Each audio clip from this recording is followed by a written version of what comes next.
2-3 দিনের ভিতরেই আমরা একটি সিদ্ধান্তে পৌঁছাবো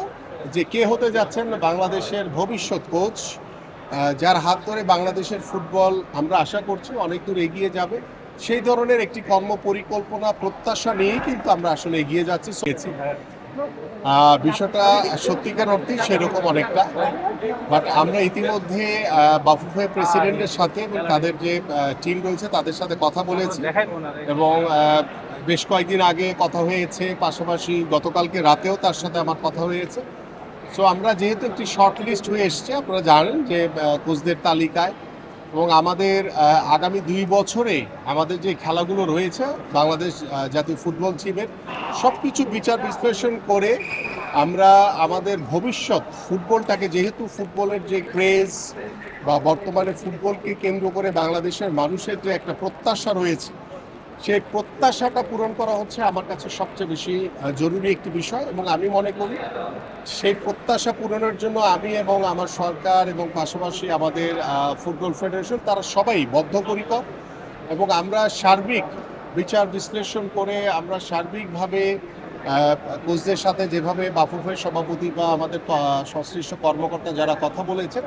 তাদের সাথে আলোচনা করে ইনশাআল্লাহ আমরা আশা করছি যে আগামী 2-3 দিনের ভিতরেই আমরা একটি সিদ্ধান্তে পৌঁছাবো যে কে হতে যাচ্ছেন বাংলাদেশের ভবিষ্যৎ কোচ,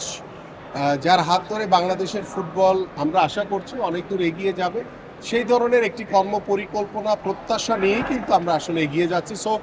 আপনাদের আরও হয়তো বা 2-1 দিন অপেক্ষা করতে হবে, তারপরেই আপনাদের সেই প্রত্যাশিত যে ফল, যেটির জন্য আপনারা অপেক্ষামান রয়েছেন, সেটা আপনারা জানতে পারবেন ইনশাআল্লাহ। এবং আমরা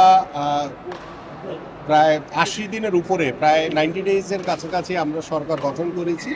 এবং 90 ডেজের ভিতরেই কিন্তু ভবিষ্যৎ স্পোর্টস নিয়ে আমাদের কি পরিকল্পনা বা আমরা কিভাবে এগোতে চাই সেটার একটা ছোটোখাটো ধারণা কিন্তু ইতিমধ্যে আপনাদেরকে দেওয়া হয়েছে।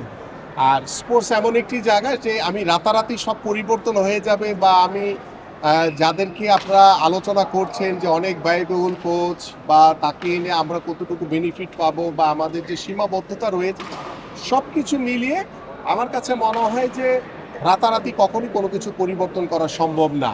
যে কোনো কোচকে, আমি যখন খেলেছি তখনও আমরা একটি কথা বলেছি, যে কোনো কোচ আসলে তাকে একটা নির্ধারিত সময় দেওয়া উচিত, সেই সময়টা অনুযায়ী তার কাছ থেকে আবার সেই রেজাল্ট আমরা প্রত্যাশা করি। সো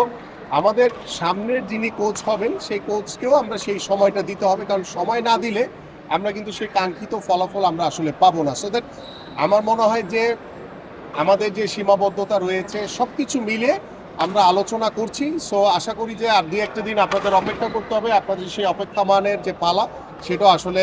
শেষ হবে ইনশাআল্লাহ। সো দ্যাট একটু অপেক্ষা করেন, আমরা দেখছি কি করা যাবে। বিগত সময়ের স্পোর্টসের বাজেট সম্পর্কে আপনাদের সবারই ধারণা রয়েছে, তো সেই বাজেট কিন্তু আসলে বাংলাদেশের প্রেক্ষাপটে বা আমরা বর্তমানে আগামী বাংলাদেশের ক্রীড়াঙ্গনকে এগিয়ে নিয়ে যাওয়ার জন্য যে চিন্তা ভাবনা করছি, সেই জায়গায় বর্তমান বাজেটটা কিন্তু একদমই অপ্রতুল আমি মনে করি। তো সেই জায়গা থেকে আমার কাছে মনে হয় যে আমরা আমাদের বর্তমান সরকার এবং আমাদের বর্তমানে যে পরিচালন যে ব্যয় রয়েছে সেটা অনেক একটি অংশ, বড় অংশ, এবং সেই পরবর্তী যে অংশটি রয়েছে সেখানেও দেখা যায় যে এই অবকাঠামো বা অন্যান্য যে সুযোগ সুবিধার জন্য এটা আসলে মানে শতভাগ মানে সাহায্য করবে বা শতভাগ সেটাকে মানে বাস্তবায়নের জন্য আসলে সেই রকম কোনো সুযোগ আমাদের আসলে নেই। বাট আমরা বর্তমানে চেষ্টা করছি যে মাননীয় প্রধানমন্ত্রীর সাথে ইতিমধ্যে কথা হয়েছে, আমাদের মাননীয় অর্থমন্ত্রীর সাথে কথা হয়েছে, এবং আমাদের সার্বিকভাবে আমরা আশা করছি যে আমাদের যে কর্মপরিকল্পনাগুলো রয়েছে এবং সেই পরিকল্পনাগুলো বাস্তবায়ন করতে গেলে আমাদের একটি বাজেটটিকে নতুনভাবে নিয়ে ভাবতে হবে। সেই ভাবনার জায়গাটা ইতিমধ্যে আমাদের মাননীয় প্রধানমন্ত্রী সহ আমাদের মাননীয় অর্থমন্ত্রী এবং আমাদের স্পোর্টসে যারা রয়েছেন সবাই আমরা কাজ করছি। তো আশা করি যে আগামীর যে অর্থ বছরে, সেই অর্থ বছরে বাংলাদেশের নতুন এই ক্রীড়াঙ্গনের যে চিন্তা ভাবনাকে বাস্তবায়নের জন্য আমাদের বাজেটের একটি বৃহৎ অংশ নতুনভাবে বাস্তবায়িত হবে বলে আমি বিশ্বাস করি।